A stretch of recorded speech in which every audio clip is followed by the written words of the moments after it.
ready to get your documents signed in a flash with Docusign. Let's dive in.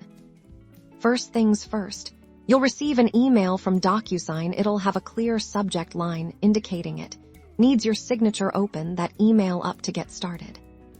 Inside the email, you'll see a button, usually labeled Review Document, or something similar. Click on that button to proceed to the document itself.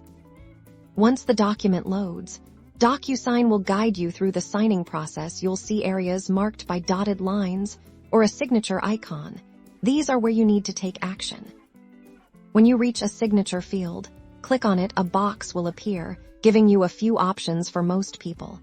Adopt your signature is the easiest. You can type your name, and Docusign will create a signature font for you. So, simply type your name as you normally would. Docusign will then present you with a few signature styles to choose from. Pick the one you like best and click Adopt and Sign.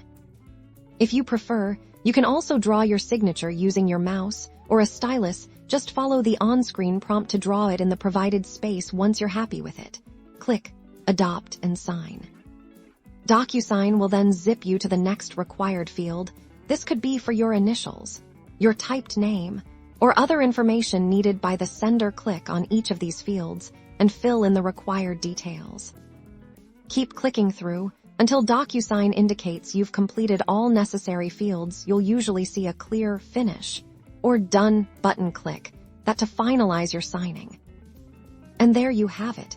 You've successfully signed your Docusign document. Easy, secure, and all done online.